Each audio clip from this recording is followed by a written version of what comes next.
நிறைய சிம்ம ராசிக்காரர்கள் இது நாள் வரை அடிமேல் அடி வாங்கி கொண்டுதான் இருக்கிறார்கள். இன்னமும் அப்படித்தான் நிலைமை ஓடிக்கொண்டிருக்கிறது. இதுக்கு காரணம் என்ன அப்படின்னா, இது நாள் வரை 7ஆம் இடத்தில் இருந்த அந்த சாட்டானுக்கு கண்டச்சனி அப்படின்னு பேரு.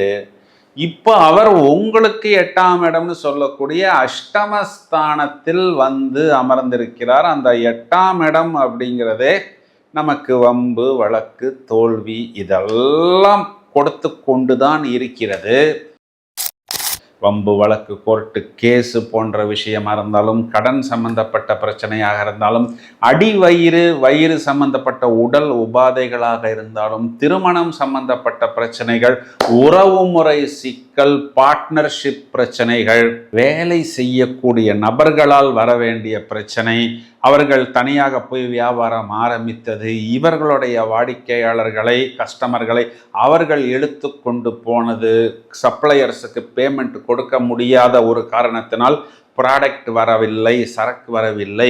ஆனால் அதை நம்ம சொல்ல முடியாமல் ப்ராடக்டில் ஒரு ப்ராப்ளம், வர வேண்டிய கமாடிட்டியில் ஒரு ப்ராப்ளம், இப்படி நல்லா பல விதங்களில் குழப்பங்களையும் தோல்விகளையும் அவமானங்களையும் இது நாள் வரை கொடுத்து கொண்டிருந்த அந்த சாட்டனை இனி குரு பார்க்க போகிறார். அப்போ சாட்டான் அப்படிங்கிற ஒரு கிரகம் லிக்விடேட் ஆகிவிடும், நீர்த்து போய்விடும் அப்படின்னு சொல்வதுதான் நிதர்சனமான உண்மை. உத்திரஸ்தானாதிபதி சுகஸ்தானத்தை பார்க்க போகிறார். இப்போ குழந்தைகள்னால் அபிவிருத்தி, குறிப்பாக குழந்தைகள் 12ஆம் இடம்னாவே வெளிநாடு, கடகம்னாவே உங்களுக்கு நீர், கடல் கடந்து போவது.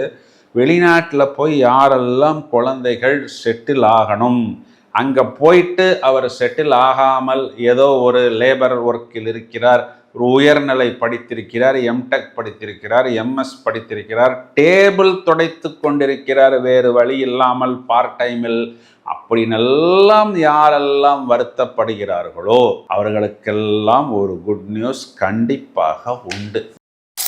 ஹலோ ஃப்ரெண்ட்ஸ், கோச்சாரத்தில் எல்லோரும் ஆர்வத்துடன் எதிர்பார்த்து காத்திருக்கக்கூடியது வரப்போகிற குரு பெயர்ச்சி. மே மாதத்தின் கடைசி 26/5/2026 குரு பகவான் தனது சொந்த நட்சத்திரமான புனர்பூச நட்சத்திரத்திலேயே மிதுனராசி மண்டலத்திலிருந்து கடகராசி மண்டலத்துக்கு பயிற்சியாக இருக்கிறார். மேலும் அவர் சனி பகவானின் நட்சத்திரமான பூசம் மற்றும் ஆயில்ய நட்சத்திரத்தையும் வரிசையாக கடக்க போகிறார். குரு உச்சமடைய போகிறார் பஞ்சமகா புருஷ யோகத்தில். இது ஹம்ச யோகமாகவும், தனது 5ஆம் பார்வையாக அவர் விருச்சிக ராசியையும், 7ஆம் பார்வையாக மகர மண்டலத்தையும், 9ஆம் பார்வை என்று சொல்லக்கூடிய விசேஷ பார்வையால் தனது சொந்த வீடான மீனராசியையும், மீனராசி மண்டலத்தில் இருக்கக்கூடிய சனி பகவானையும் அவர் பார்க்க போகிறார். இதுல என்ன ஒரு பிளஸ் அப்படின்னா, இந்த வருடத்தின் கடைசியில் ராகு பகவான் மகர ராசி மண்டலத்துக்குள் வந்தாலும் ராகு பகவானையும் குரு பகவான் பார்க்க போகிறார். அப்போ நிறைய பேருக்கு அதிர்ஷ்டத்தை குரு பகவான் வாரி வழங்குவதற்கு தயாராக இருக்கிறார். என்ன, பரிகார கிரகத்தில் முதன்மையான கிரகமாக சொல்லப்படுவது இந்த குரு பகவானைத்தான். பொதுவாகவே ஜோதிடம் பார்க்கும் பொழுது எல்லாமே குரு பார்வை வந்து விட்டது, வியாழ நோக்கம் வந்து விட்டது, சுபகாரியங்கள் நடக்க போகிறது, தயாராக இருங்கள் அப்படின்னு எல்லோரும் சொல்லி நீங்கள் கேள்விப்பட்டிருப்பீர்கள். உங்களுடைய ராசிக்கு இந்த குரு பகவான் எந்த விதமான பலனை எவ்வாறு வாரி வழங்க போகிறார் என்பதை இப்பொழுது விவரமாக காண்போம்.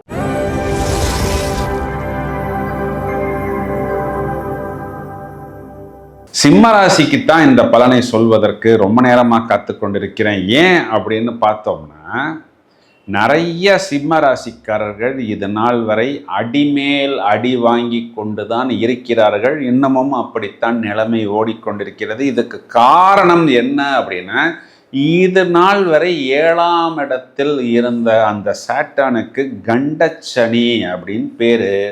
இப்போ அவர் உங்களுக்கு 8ஆம் இடம்னு சொல்லக்கூடிய அஷ்டமஸ்தானத்தில் வந்து அமர்ந்திருக்கிறார். அந்த 8ஆம் இடம் அப்படிங்கிறதே நமக்கு வம்பு வழக்கு தோல்வி இதெல்லாம் கொடுத்து கொண்டுதான் இருக்கிறது.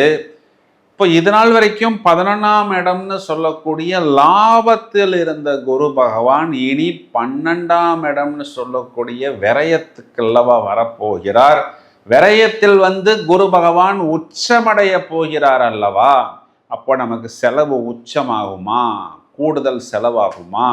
குறிப்பாக சிம்மத்துக்கு 5ன்னு சொல்லக்கூடிய குழந்தைகள் சம்பந்தப்பட்ட விஷயத்தில் கூடுதல் செலவாகுமா அப்படி நல்லா நிறைய பேருக்கு கேள்விகள் மனதில் ஓடிக்கொண்டிருக்கிறது. இதில் குரு பகவான் 11ஆம் இடத்திலிருந்து 12ஆம் இடத்துக்கு வருவது ஒரு விதத்தில் பார்த்தோம்னா மைனஸ் தான் அப்படின்னு கண்டிப்பாக சொல்ல முடியும்.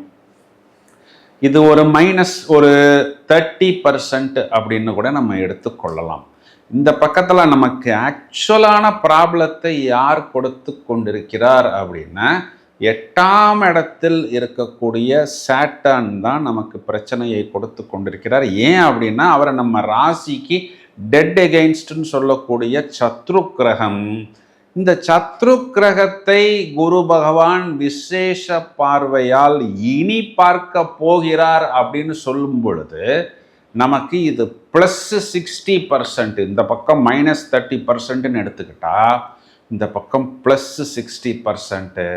இப்போ நிறைய சிம்மராசிக்காரர்கள் எங்கே எப்படி எப்போ அசராமல் அடி வாங்கினார்கள்னு அவர்களுக்கே தெரியல.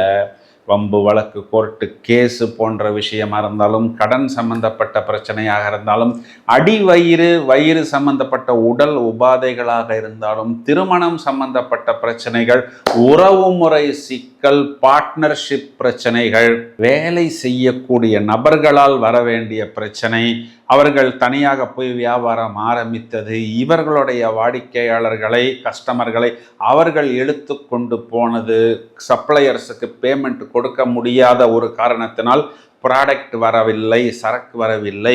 ஆனால் அதை நம்ம சொல்ல முடியாமல் ப்ராடக்டில் ஒரு ப்ராப்ளம், வர வேண்டிய கமாடிட்டியில் ஒரு ப்ராப்ளம், இப்படி நல்லா பல விதங்களில் குழப்பங்களையும் தோல்விகளையும் அவமானங்களையும் இது நாள் வரை கொடுத்து கொண்டிருந்த அந்த சாட்டர்னை இனி குரு பார்க்க போகிறார். அப்போ சாட்டர்ன் அப்படிங்கிற ஒரு கிரகம் லிக்விடேட் ஆகிவிடும், நீர்த்து போய்விடும் அப்படின்னு சொல்வது தான் நிதர்சனமான உண்மை. அப்போ குரு மறைய போகிறார் அப்படிங்கிற ஒரு மைனஸ் பாயிண்ட் இருந்தாலும் சாட்டர்ன் நீர்த்து போக போகிறார், லிக்விடேட் ஆக போகிறார் அப்படிங்கிறது ஒரு பெரிய ப்ளஸ் பாயிண்ட்.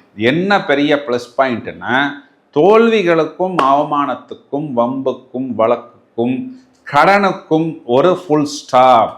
அப்போ நாம் அவமானப்பட வேண்டிய ஒரு சூழ்நிலை இருக்காது. மாறாக குரு பகவான் என்ன பண்ண போகிறார்னா 4ஆம் இடத்தை, நமக்கு சுகஸ்தானத்தை பார்க்க போகிறார். வெற்றி ஸ்தானாதிபதி சுகத்தை பார்க்கிறது. அப்போ நம்மளுடைய கம்ஃபர்ட் லக்ஸுரிங்கிறது ஒரு அளவுக்கு கண்டிப்பாக ஒரு இம்ப்ரூவ்மெண்ட்டில் தான் வரும். அதுவும் இல்லாமல் உத்திரஸ்தானாதிபதி சுகஸ்தானத்தை பார்க்க போகிறார். இப்போ குழந்தைகள்னால் அபிவிருத்தி, குறிப்பாக குழந்தைகள் 12ஆம் இடம்னாவே வெளிநாடு, கடகம்னாவே உங்களுக்கு நீர், கடல் கடந்து போவது. வெளிநாட்டில் போய் யாரெல்லாம் குழந்தைகள் செட்டில் ஆகணும், அங்கே போயிட்டு அவர் செட்டில் ஆகாமல் ஏதோ ஒரு லேபர் ஒர்க்கில் இருக்கிறார், ஒரு உயர்நிலை படித்திருக்கிறார், எம்டெக் படித்திருக்கிறார், எம்எஸ் படித்திருக்கிறார், டேபிள் துடைத்து கொண்டிருக்கிறார் வேறு வழி இல்லாமல் பார்ட் டைமில், அப்படின்னெல்லாம் யாரெல்லாம் வருத்தப்படுகிறார்களோ அவர்களுக்கெல்லாம் ஒரு குட் நியூஸ் கண்டிப்பாக உண்டு. இதையும் தவிர குழந்தைகளுடைய அந்த கடனை, அந்த ஒரு எஜுகேஷனல் லோனை, இல்லைன்னா அவர்களுடைய ஒரு சுபமான விஷயத்துக்கு வாங்கின லோனை அடைப்பதற்கு குழந்தைகளே தயாராகி விடுவார்கள். குறிப்பாக சிம்மத்துக்கு 6ஆம் இடத்தையும் 8ஆம் இடத்தையும் குரு பார்க்க போகிறார். அப்போ நிறைய வம்பு வழக்கு கடன் தோல்விகளுக்கெல்லாம் ஒரு முற்றுப்புள்ளி அப்படிங்கிறது கண்டிப்பாக இந்த இடத்தில் கிடைக்கும்.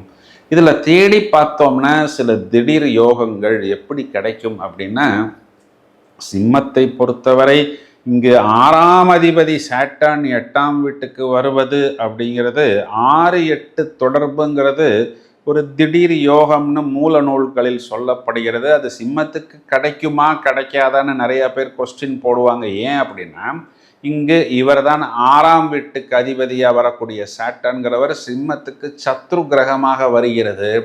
இந்த இடத்துல பார்த்தோம்னா 2 நிலைகளில் 8ஆம் இடத்து அதிபதியே 6ஆம் அதிபதியை பார்க்க போகிறார். 6ஆம் அதிபதி 8ஆம் வீட்டில் வந்து அமர்ந்திருக்கிறார். அப்போ 2 நிலைகளில் 6, 8 தொடர்பு அப்படிங்கிறதே கண்டிப்பாக சிம்மத்துக்கு ஒரு திடீர் ராஜயோகத்தை ஏற்படுத்தும் அப்படின்னு நாம் தாராளமாக சொல்ல முடியும்.